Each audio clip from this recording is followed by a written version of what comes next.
କୋଇଲିର ତିନୋଟି କଥାକୁ ମନେ ରଖୁଥିବା ବ୍ୟକ୍ତି ଜୀବନରେ କେବେ ବି ଦୁଃଖୀ ରହେ ନାହିଁ। ସେ ନିଜ ଜୀବନରେ ସବୁ ସଙ୍କଟକୁ ଦୂର କରିଥାଏ। ସେ ସବୁବେଳେ ନିଜ ଘରର ସଦସ୍ୟଙ୍କ ପାଳନ ପୋଷଣ କରିଥାଏ।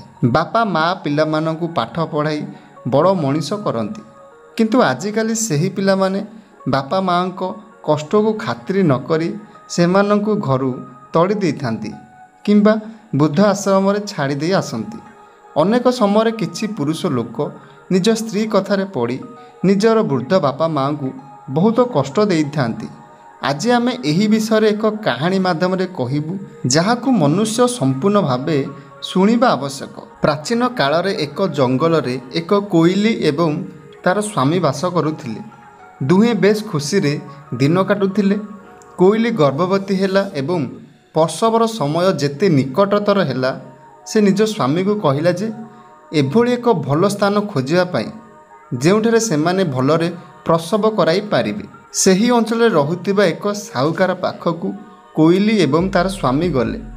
ସାହୁକାର ଓ ତା'ର ପୁଅକୁ ଦୂରରୁ ଦେଖିବାକୁ ଲାଗିଲେ। ଯେଉଁ ସାହୁକାର ନିଜର ପୁଅକୁ ଅନେକ ପାଠ ପଢ଼ାଇ ବଡ଼ ମଣିଷ କଲା, ସେହି ପୁଅ କହିଲା ଯେ ସେ ରାଜା ହେବାକୁ ଚାହୁଁଛି।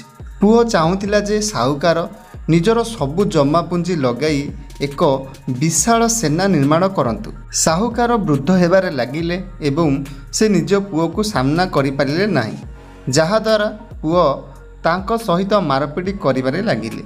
ସେ ସବୁ ଜମାପୁଞ୍ଜି ଲଗାଇ ସେନା ନିର୍ମାଣ କରିବାକୁ ଜିଦ୍ କଲା, କିନ୍ତୁ ସାହୁକାର ଏହାକୁ ମନା କଲେ, କାରଣ ସେହି ଦେଶର ରାଜା ଜାଣିଲେ ସେମାନଙ୍କୁ ରାଜ୍ୟରୁ ବାହାର କରିଦେବେ।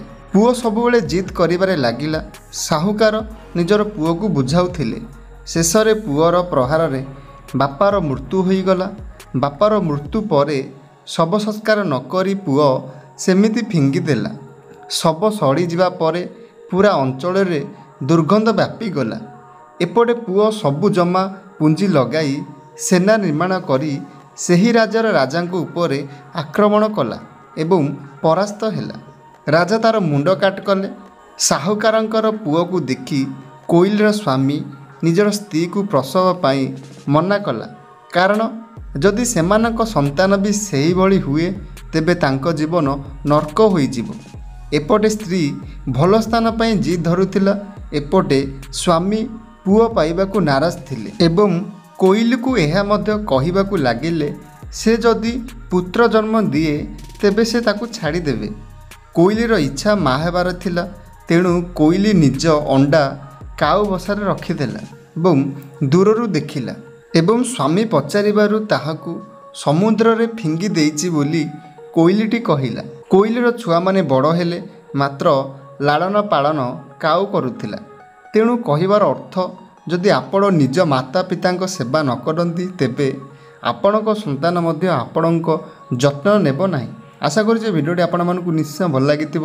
ଯଦି ଆମ ଭିଡ଼ିଓଟି ଆପଣମାନଙ୍କୁ ବହୁତ ଭଲ ଲାଗିଛି ତେବେ ଭିଡ଼ିଓକୁ ଲାଇକ୍ କରନ୍ତୁ, ସେୟାର କରନ୍ତୁ ଆଉ ଚ୍ୟାନେଲକୁ ସବସ୍କ୍ରାଇବ୍ କରିବାକୁ ଜମାରୁ ବି ଭୁଲନ୍ତୁ ନାହିଁ।